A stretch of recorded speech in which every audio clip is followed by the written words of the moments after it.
Hello everybody, Randy Lanham, your host for Project Volunteer TV. Thanks so much for watching the show today. On this episode, we're going to start by introducing you to CASA, which stands for Court Appointed Special Advocates. Check it out.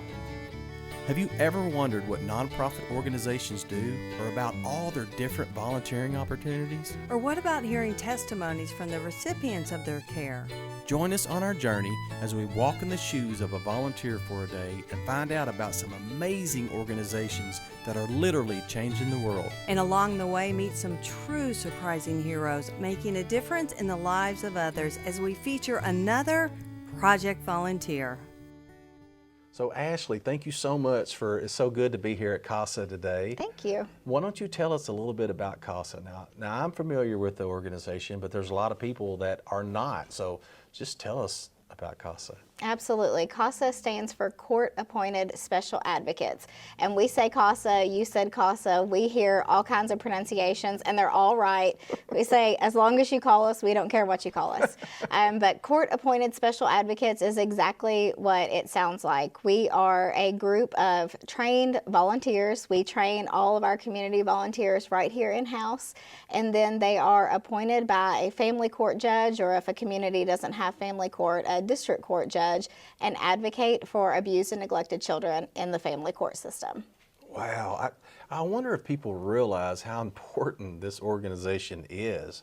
I mean, there's probably a lot of children out there that don't have a voice for themselves. Maybe they're coming from a situation in their family that could be bad and they don't have a voice, right? Absolutely. That is one of the challenges of the system, is that great thing, everybody has rights and everybody has a voice, and the children should have a voice, but because they're children, they're often not included in the court process, rightfully, because it's not a great, healthy environment. But the kids have already been through so much, they don't always know what's going to happen to them next, and they're not able to really be able to say that to the judge or to an attorney or to anybody who might be making a decision about their life. And that's where CASA comes in. The CASA has the opportunity to get to know the child on a one-on-one basis. Our advocates see their CASA children at least twice a month. They're in the home, they're visiting with them, they're checking with the school, they're talking with their therapist, with a neighbor, with any friend that might be making an impact on the child's life. And then they're able to report what the child wants, what their wishes are, but most importantly, what they think is in the child's best interest to help that child achieve what they can. So they become a trusted friend. Yes.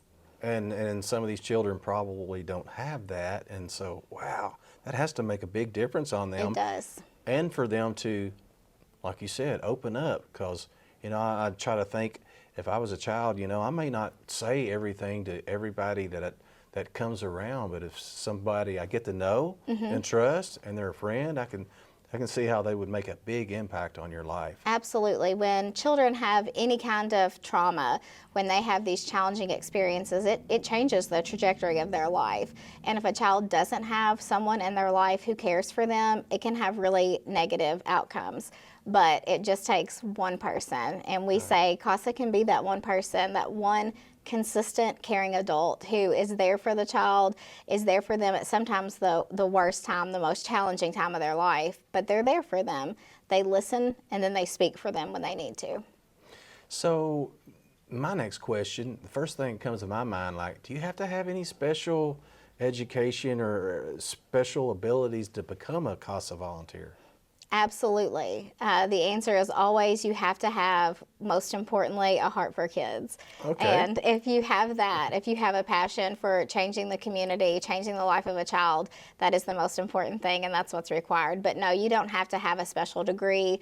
You don't have to be, actually you can't be a social worker, but you can be a child development specialist, but you can also be a retired welder. We have retired security guards that become CASAs. We have full-time employees at factories in the community, our local universities. You can be absolutely anything and come to CASA, and we will train you to be a highly skilled child advocate. Now, there are a couple qualifications. One, you have to care. That's the most important thing, to care. You do have to be 21 because of the sensitive nature of some of the things that we hear and do. And then because we're working one-on-one with children, you do have to pass a pretty extensive background check. Right. That completely makes sense to me. And then you led right into it. I was going to ask you about training, right? Yes. So tell us a little bit more about the training that goes into it. That's probably the most intimidating thing about becoming a CASA is, one, knowing that you have the opportunity to make that big difference, but then how am I going to be able to do this in the system and get to know a child and talk with these people? We do train. It is extensive. It is Well, I mean, it Yes. has to be. We're talking about children. Yes, it's 30 hours of pre-service training, and we offer about half of that in here in person in our new office, and the other half is done online, or you can write it out if you're not so comfortable with doing things online. But in that training, we go over every aspect of what a CASA would do. So we cover everything from the family court system to child abuse and neglect, domestic violence, substance abuse, which we know is such a challenge for our community, mental health needs, and then right down to how to talk to a child, how do you interview a child, how do you build a relationship with a child. So we cover all those aspects, and then also how to write a court report. Our advocates do write court reports to provide to the judge, and we want our advocates to feel confident when they are going out into these situations with children. We want to make sure that they feel really strong in the work that they're doing, so we train them right here, and then they're never all out on their own. I was going to ask that next. Yeah. So if they first start to get into it, they might be a little bit nervous, but Yeah. they always have someone to call. Right? Yes. We have an excellent team of staff supervisors here in the office that are also specially trained, but they also have professional backgrounds in management, but also in working with children and working within the court system, working as a social worker, a variety of experiences. And with that, they are always there for their advocates. We have incredible staff, but they're also wonderful and open and willing to pick up the phone whenever an advocate is feeling challenged or feels like they may need a little bit of support. They also always go on their very first visit with them to make sure that they feel really comfortable. Man, that's great. That's great. And I tell you, you mentioned 30 hours of training, the background and all of that, but really, it's such a great reward. It's got to be for these volunteers to be able to see the life change that they make in these children. And great. I have been blessed to be able to experience that myself. When I started at CASA, I had the opportunity to be an advocate on a case and to follow that from when the child first enters the court system and the family is sometimes at their worst. The child has been, in my case, pretty severely neglected. And then you see that child go into a placement that loves them and cares for them, and you see them start to flourish in school and play sports and find that loving home. And in my case, the child wasn't able to return to their family of origin, but I did get to see them become adopted and join their forever home. And every once in a while, I still get to run into them out in the community and see how they're thriving. So for me personally, that has been an incredible experience to see through the entire life of the case how it changes for the child. Absolutely. And that brings me into my next question. You and I were talking a little bit earlier about if you had an inspirational story to share, and you was like, wow, I have a ton of inspirational stories to share. But when you get to witness that and see them later on and see how they turned into, this beautiful person that maybe without the CASA volunteer and without CASA organization, they may have not had that opportunity. So share with us a story. Absolutely. And like I said, there are so many, it's hard to decide what would be most impactful to someone else, because sometimes for me it's the little things. It's when a CASA advocate calls and said, that 16-year-old boy I've been having so much trouble with called and asked to meet with me one-on-one at school because they just needed somebody to talk to. And that is so powerful. We know 16-year-old boys don't want to talk to anybody. So if they're reaching out, that we know we've made an impact. But we also have the opportunity to make those large-scale changes. And the one we were talking about early is a teenage girl who came from a hard situation and was not on a good path. She was talking about wanting to drop out of school, wanting to flee the area, go back to a family that was a terrible environment for her. They didn't encourage her with her education. She was truant. She wasn't going to school. She wasn't receiving mental health care that she really desperately needed, wasn't keeping up with her physical health, didn't have relationships with friends or anybody, wasn't engaged really in her own life, much less anybody else's. And then her CASA got involved. And we are always impressed at the work that our CASAs are able to do. But in this case, to see the turnaround from that beginning where there was no consistent caring adult to having the advocate become part of her life, talk with her about the opportunities that she could have, and to now see that young woman who just turned 18, is a senior in high school, got to attend prom last year, is involved in soccer and playing sports in her community, is doing well educationally, and is now talking with that same CASA advocate about what she can do next year. Yeah. What if I apply to college? What if I decide to do this? What if I stay in this safe home that you helped me connect with, and I get to change my life and come back here and do the same thing for other people? That's amazing. I love that.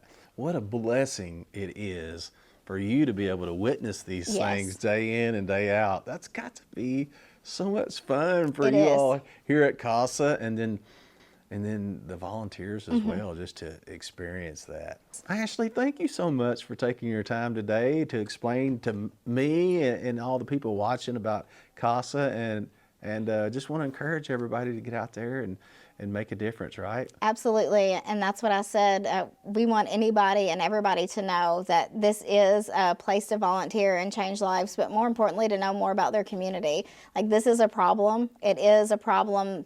The more I'm sure you watch the news, the more you see that children in our community and our nation need someone. They need support, and this is a place that you can be that for them.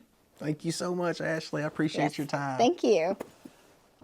On this next segment, we're going to introduce you to the Senior Community Center of Owensboro-Davis County and find out about some of their volunteering opportunities. Check it out. Becky, thank you so much. We're down here at the Senior Community Center in Owensboro-Davis County. We're here. Tell us all about it. Well, we're the senior center for Owensboro and Davis County for anyone 60 and older. That's how we classify seniors. So we have members that range from 60 to 100. And we provide activities, events, classes, meals. We are the Meals on Wheels provider for Owensboro-Davis County. Yeah. But more importantly, we provide exercise classes, just anything to help keep seniors engaged, active, moving, and using their minds and their bodies. Yes, now I've been down here a couple times through the years. I see some people in there playing pool right now. Yes. The big hall in there, I see them playing bingo sometimes. Oh yeah, we have bingos on Wednesdays at 10. The billiards room is open every day, and it is a packed house pretty much all day, every day. And we say that that's where they're solving the world's, at least the county's problems are being solved there in the pool room. But we have, like I said, we have exercise classes, we have craft classes, we started a new computer room, computer lab. We also have an exercise room, which I don't think a lot of people realize, and we just have received a grant to get some newer senior-friendly equipment, so we're excited about that. Well, I tell you what a blessing you all are to our community, because some of these folks that come down here and use y'all's services may just not be getting exercise for their bodies and their minds, right? That's correct, because there's not a membership fee to join. Everything we offer is donation only, or a suggested donation, but there's no fee to join. You don't have to pay for the classes, but it is the space for seniors, only for seniors. And we find a lot of people come down here just for the social interaction. They eat lunch together, rather than sitting at home and eating lunch by themselves or something, or playing pool or any of the classes. There's a purpose for it, but one of the purposes is just for that social engagement and interaction. So you're keeping our community healthier. Well, by doing this. okay, sure, yes, we think we are. Yes, especially absolutely. Mentally, Yes. just using your brain and we all need social interaction. Yes, exactly, yeah. And Yes. the social isolation, that was such a big big problem during COVID for seniors specifically. Right.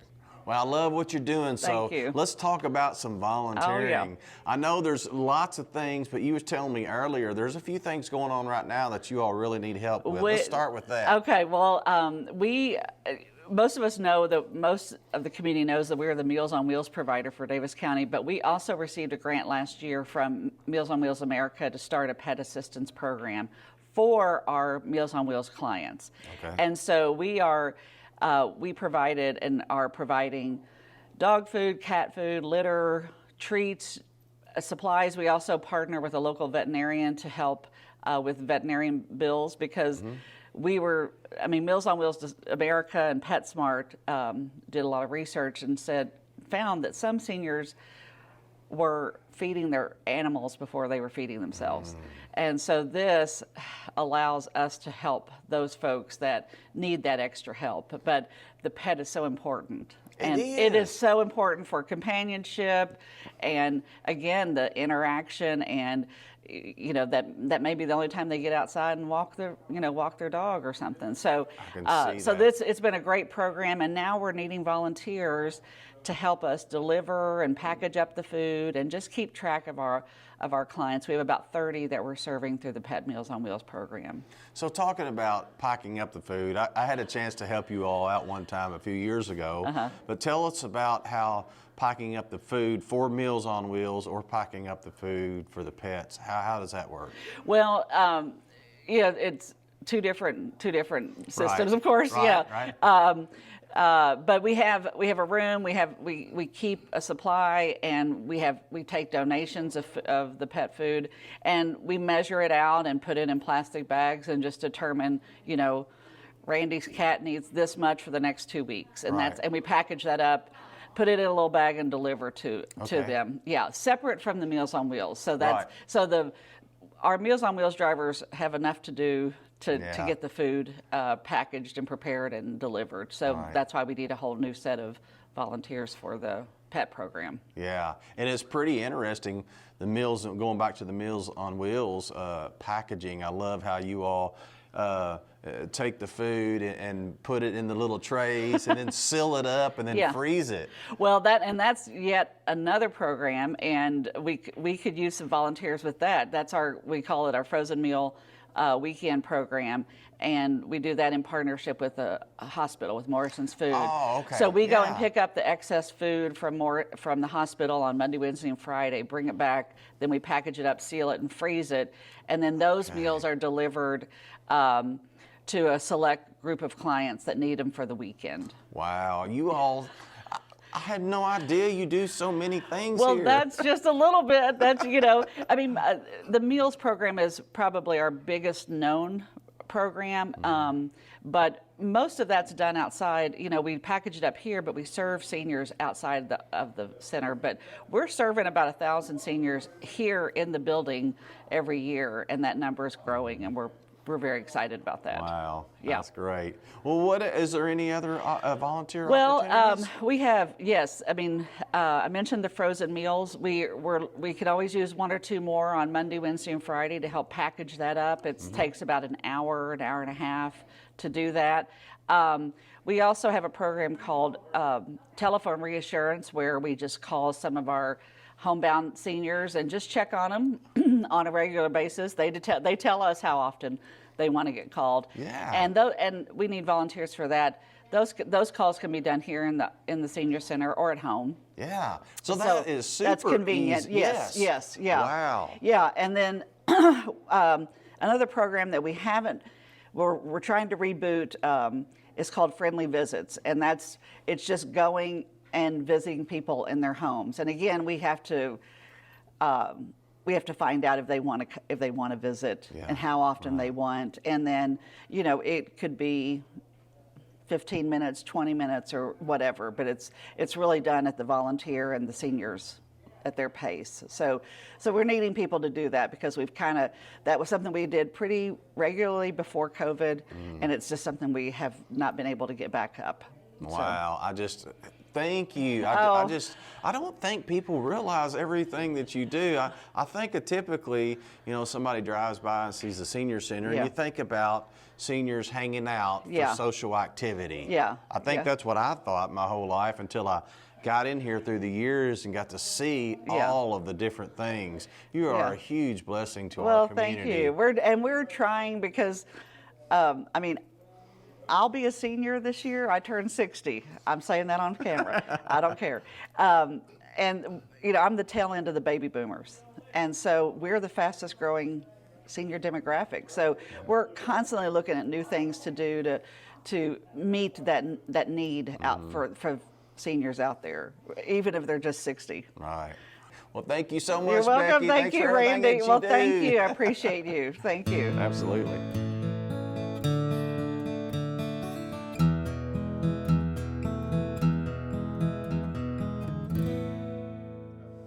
I'll tell you what, though, Bob, tell us a little bit about, so you've been a volunteer now for around 5 years or so.